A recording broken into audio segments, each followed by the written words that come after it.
بسم اللہ الرحمن الرحیم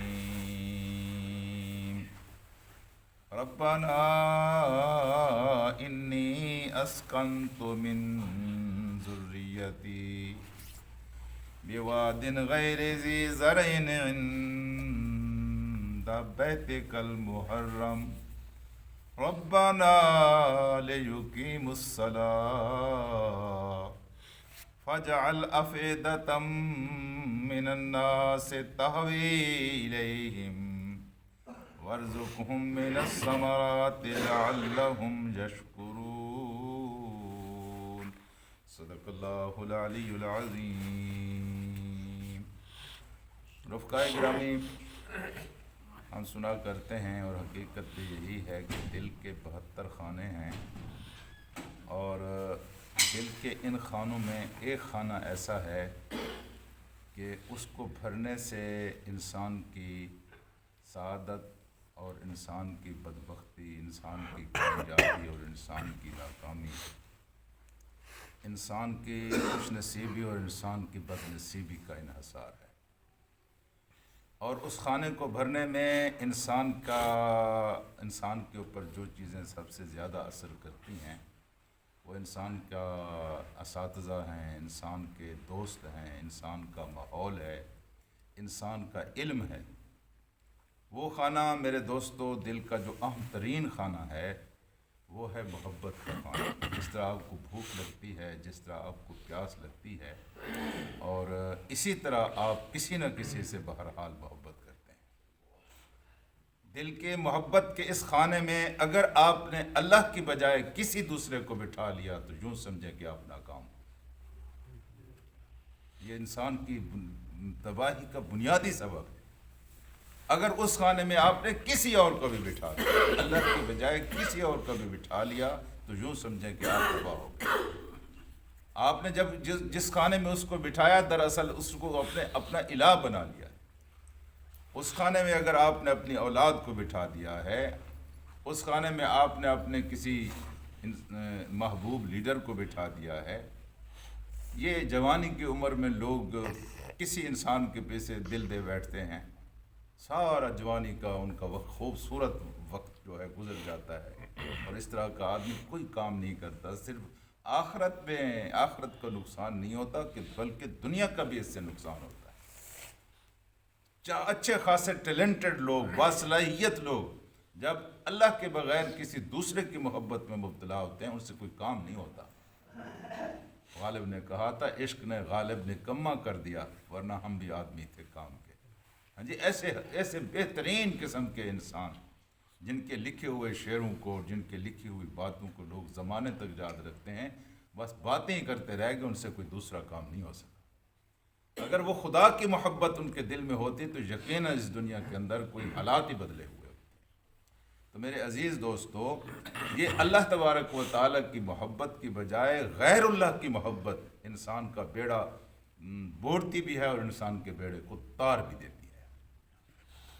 اب دیکھیے، اللہ تبارک و تعالیٰ کے سب سے محبوب اور بہت بڑے محبوب بندے حضرت ابراہیم علیہ السلام نے کہا کہ ربنا، اے ہمارے رب، انی اسکنت من ذریتی، میں نے لا کر بسا دیا ہے، میں نے گھر بنا دیا ہے، من ذریتی، اپنی اولاد میں سے، یعنی ساری اولاد کا نہیں، اسحاق کہیں اور ہیں۔ اسماعیل کو میں نے وہاں لے جا کر بٹھایا ہے، اور اسماعیل میرے جگر کا ٹکڑا ہیں۔ 99 سال کی عمر میں اللہ پاک نے سیدنا ابراہیم علیہ السلام کو یہ بیٹا دیا تھا۔ یہ لوہندے سکھدوں کا، جس طرح کہتے ہیں، بڑی تمناؤں کے ساتھ اللہ پاک نے یہ فرزند عطا کیا تھا۔ اور دودھ پیتے بچے کے اوپر تو ویسے شفقتیں اور محبتیں پھوٹ پڑتی ہیں۔ دودھ پیتے بچے کو حضرت ابراہیم علیہ السلام نے وہاں جا کر بٹھایا۔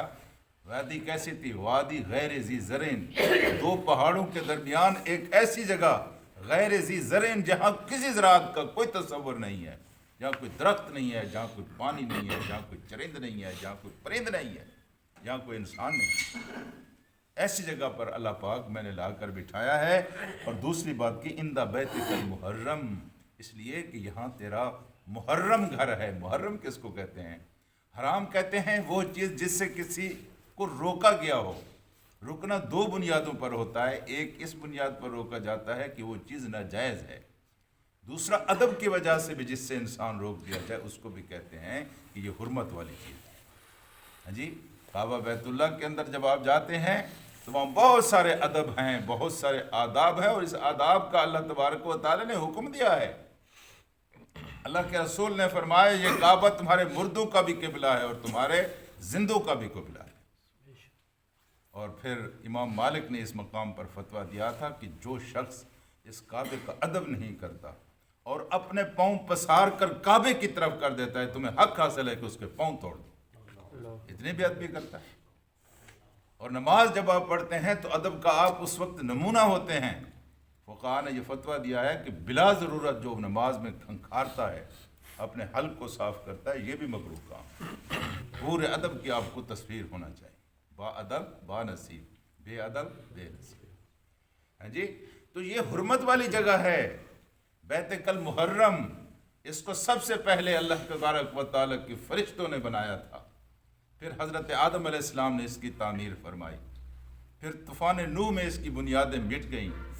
جب حضرت ابراہیم علیہ السلام نے یہاں اپنے بچے اور اپنے بیوی کو لا کر بسایا، اس وقت اس کی بالکل بنیادیں تھیں، کچھ تھوڑے سے آثار رہ گئے تھے، کوئی عمارت وہاں موجود نہیں تھی۔ یہ تو بعد میں حضرت ابراہیم اور اسماعیل علیہ السلام نے ان دونوں نے مل کر اس گھر کو اٹھایا اور اس گھر کو بنایا، لیکن اس وقت جب ان کو آباد کیا تو اس کا حوالہ دیا ہے کہ اللہ میں نے اپنی اولاد میں سے حضرت اسماعیل اور ہاجرہ کو ایک ایسی وادی میں لا کر بٹھایا ہے، اندہ بیت کل محرم، جو تیرا بیت محرم ہے، بیت حرام ہے، اور کس لیے لا کر بٹھایا ہے؟ یہاں کو میں کاروبار کرنا چاہتا ہوں، یہاں کو میں دکان کھولنا چاہتا ہوں، یہاں کو میں نظر و نیاز وصول کرنا چاہتا ہوں، یہاں بیٹھ کر میں کوئی اپنی واز فروشی کروں گا، کوئی فتوے بیچوں گا، ملوت بیچوں گا، نعتیں بیچوں گا، نہیں، میں نے اس گھر میں اپنے بچوں کو لا کر اس لیے بٹھایا لیقیم الصلاۃ، تاکہ وہ نماز کو قائم کریں۔ یہ ہے سب سے بڑی سرگرمی دین کی میرے عزیز دوستو۔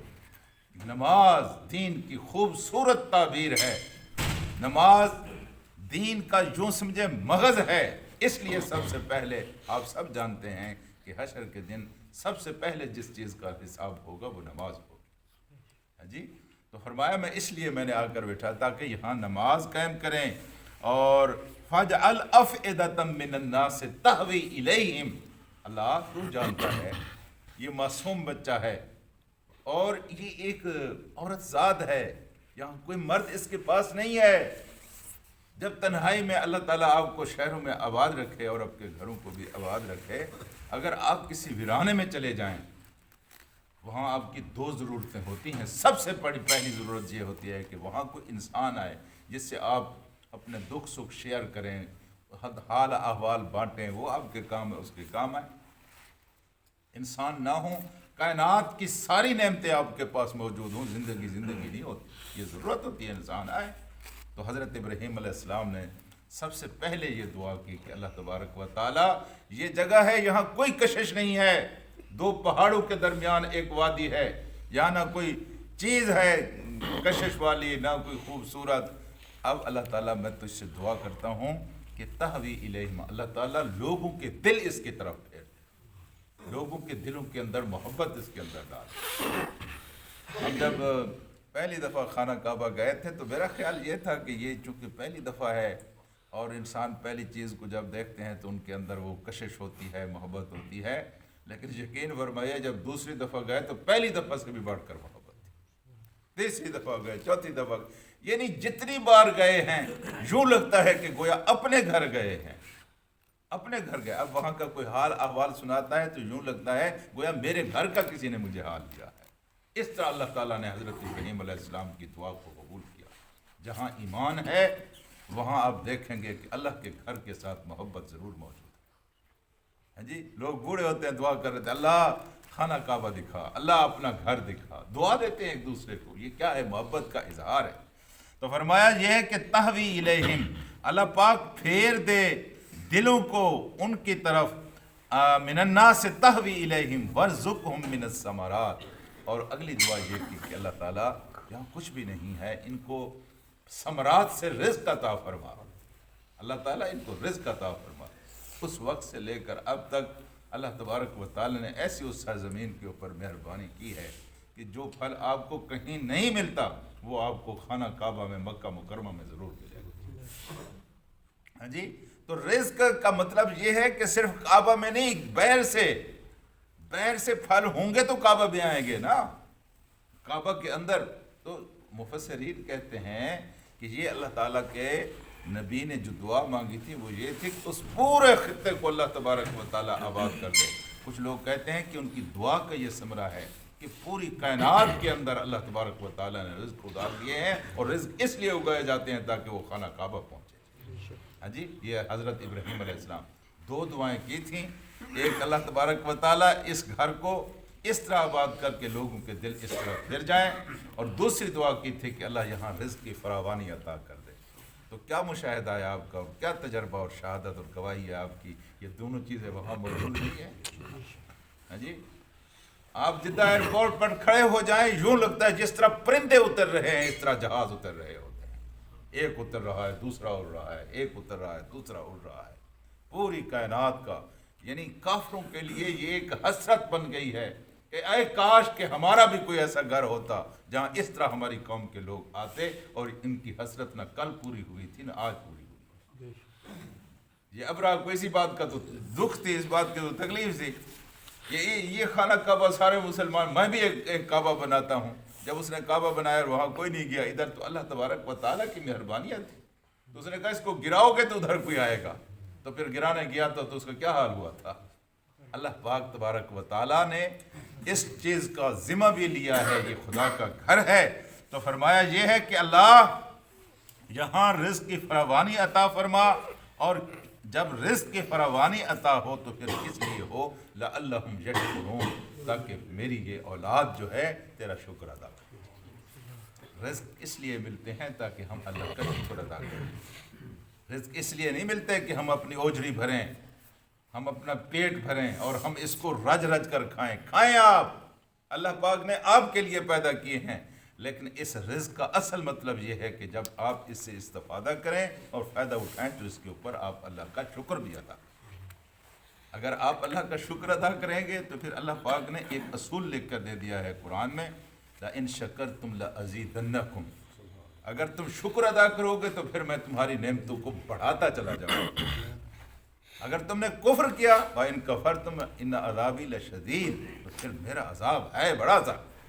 پھر جس طرح میں نعمتیں دیتا ہوں اسی طرح میں لے بھی لیتا ہوں، پتہ بھی نہیں چلتا، جی شاہ سے گدا کر دیتا ہوں۔ اس لیے جب بھی اللہ پاک کسی کو اپنی نعمتوں میں سے کوئی نعمت عطا کرے تو اس وقت یہ نہ سمجھا کرے کہ یہ میرا اپنا کمال، میرے بیٹوں کا کمال، میرے باپ دادا کا کمال، میری صلاحیت، میری لیاقت، میری قابلیت، میری مہارت، نہ، یہ سمجھا کر یہ اللہ کی عطا ہے، اور دوسرا یہ سمجھا کہ یہ اللہ کا امتحان ہے، اور اللہ کا شکر ادا کرے گا تو اللہ تعالیٰ اپنی نعمتوں اور رحمتوں کے بالکل دروازے کھول دیتا ہے، اللہ اس سے بڑھ کر نعمتیں عطا کرتا ہے۔ اللہم صلی علی سیدنا و مولانا محمد۔